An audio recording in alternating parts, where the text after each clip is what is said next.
Boss offered 50 grand for my breast milk. I thought he was a freak wanting to take it home for a kid. That was until I saw him, body limp and weak, chugging my milk like it was an elixir of life. Only then did I realize he needs human milk to survive. Later, the price tag hit $500,000. The catch? He wanted it straight from the source. For the money, I said yes. Then came the day he asked, for $5 million, would you let me? My boss called me in. I was shaking, sweating, terrified he was going to fire me. If I got canned, I was dead. Zero income. Back when I was pregnant with my daughter, Bella, my old company forced me to resign. The hospital bills and NICU costs wiped out what little savings I had tucked away. I was reduced to begging my husband, Travis, for cash. Every time I asked, it was a fight. He'd bitch about this, complain about that. Don't buy that, that's unnecessary. And finally, the classic line, I'm broke too, Chloe. Thank God my tits were heavy with milk. I could breastfeed, saving us on formula. But Bella's diapers cost money. Clothes cost money. Every onesie she owns is too tight now. Winter is coming to Chicago, and she needs a coat. If luck hadn't landed me this job, my baby would be shivering in wet diapers. You don't need to be nervous, the boss said, sitting across from me. His voice was smooth, gentle. Mr. Sterling is 33 this year. He looks refined, scholarly, and harmless. The kind of guy you instinctively trust. I called you in for a personal matter. My shoulders dropped. I relaxed. Mr. Sterling gave me a slight smile. He's handsome, depressingly so. But what I envy more is the stench of old money on him. He's loaded. I wished I could be like him. God, I regret being so young and stupid, marrying Travis and popping out a kid before I knew how the world worked. Now my life is a misery, and my child is suffering for it. Are you currently lactating? I want to buy some of your breast milk. Is that okay? Rest assured, I will pay. I naturally assumed he had a kid at home,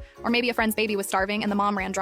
In our mommy groups, people ask for donor milk sometimes. Usually nobody charges for it. If you're leaking, you donate. So I said, Mr. Sterling, if you need it, you don't have to pay. Bella can't finish it all anyway. I usually just dump the extra down the sink. Mr. Sterling shook his head quickly. No, I don't like owing favors. Plus, I need a strict daily supply. If I don't pay you, I can't enforce my demands. Demands? Okay. If money wasn't involved, demands would be rude. But with cash on the table, that changes things. I nodded. All right, but you don't need to pay too much. Just a token amount. Kissing the boss's ass seemed like a good insurance policy against getting fired. Mr. Sterling added me on Venmo and instantly zapped me $50,000. Holy shit. I stared at him in shock. That's way too much. He stopped me from protesting. Don't refuse. I have a lot of requirements. You've passed your medical checks, so I know your milk is clean. Also, I have some intrusive requests, which is why the price is so high. Looking at that $50K, my heart ached. My bank account currently had $80 in it. I skipped lunch daily, surviving on the free crackers and stale coffee in the break room just to save pennies. I was dirt poor. Because I was poor, Travis and his monster of a mother, Mrs. Higgins, treated me like garbage, and I couldn't dare divorce him. If I divorced him, they'd fight for custody. With no money, I'd lose Bella. Even if I won, I couldn't afford childcare, which meant relying on my mother-in-law to watch her. Leaving Travis meant renting my own place. More money I didn't have. I regretted being young and dumb. I jumped into marriage and motherhood blind. Now I was trapped in quicksand. But this $50K? This money solved a huge chunk of my problems. Mr. Sterling laid out his rules. First, you need to pump here in my private office every day. Nowhere else. I need to ensure the milk is sterile and safe. That made sense. Rumor had it Sterling came from a billionaire family. Rich people are paranoid about getting poisoned. Second, to guarantee the nutritional value, you must eat 3 meals a day prepared by my personal chef. Wow.